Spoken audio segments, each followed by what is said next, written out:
And the humble man, O'Hara! The humble Davies! Yeah, thank you for giving us some of your time.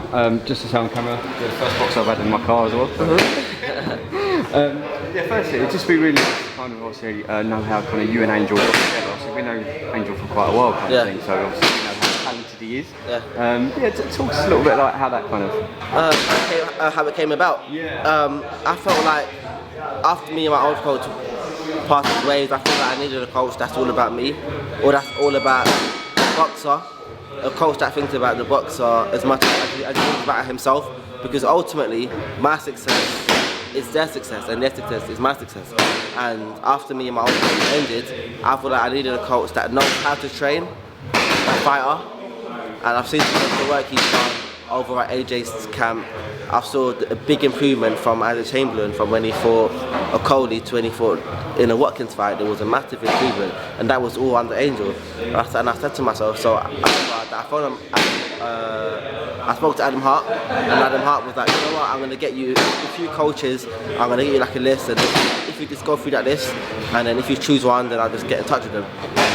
He got me a list of about 8 different coaches. They was all good coaches, they was all well-known, world-class coaches, and I looked at them and I feel like these guys are good, but I feel like Angel can introduce things, and he can introduce me to things that I can learn new, whereas all these other coaches are just going to get me fitter. So you see some of the kind of on his Instagram, like some of the new techniques and kind of... Not on his Instagram, because I never followed him, but I followed Isaac Chamberlain, and I've seen the improvement that he's made in the one fight that he was with Angel for. And obviously, if you look at AJ's fight, Andy Ruiz the first one, and then in the second fight, it was quite simple, but really effective. The footwork, the foot movement, jab and you move, the head movement, and that's what AJ wasn't really doing in the first fight. And I think this guy can introduce me to new things, and it's worked. It's been a good partnership since.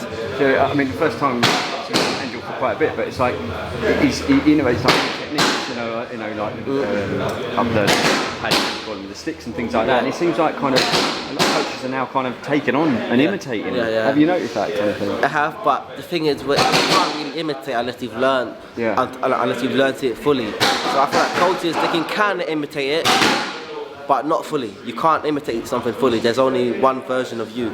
So it's easy to learn and to copy a few drills here and there, but it's not going to be the same.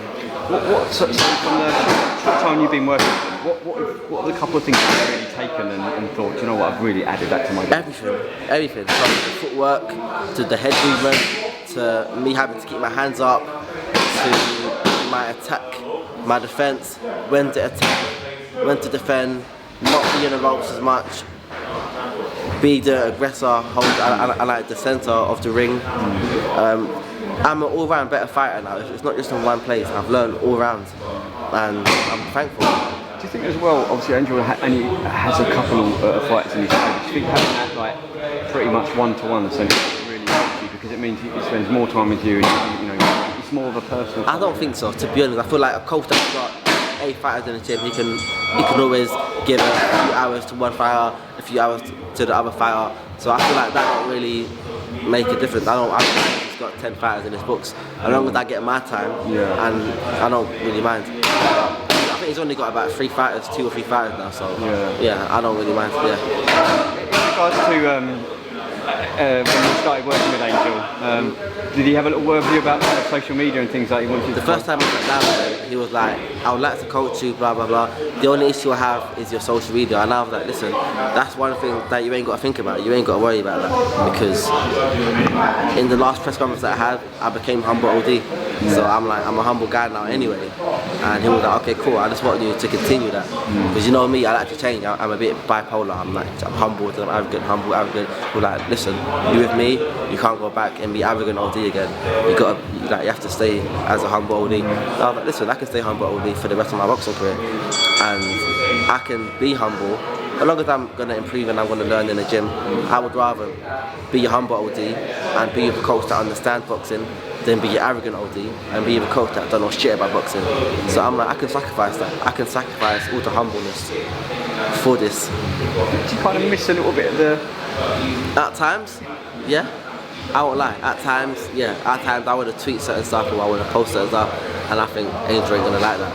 But then I come to the gym and I'm arrogant as hell in the gym. I'm like, yo, what's going on? I can be arrogant in the gym, but when I'm over social media and in public and in interviews, conferences, I have to know how to control myself. But when it's just me and my loved ones and me and my few people in the gym, I can be a bit more rowdy, a bit more outgoing. In regards to like the press conference, obviously you're known as a bit of a character kind of thing. I mean, isn't that kind of part of your kind of game in a way to, not say wind up opponents, but to kind of, you've had to alter the style a little bit. So like, does that change your mindset? And what I mean by that is, a lot of fighters kind of thrive on the back and forth and a bit of trash talking. Aren't you one of them kind of fighters that kind of... I've never thrived in that, to be honest. Like, to me, it's just been fun. I go there, I like getting booed, I like seeing people get angry, but it don't help me in a boxing ring. It's not gonna make me fight any better. And I feel like me being arrogant has helped to build me to the person that I am.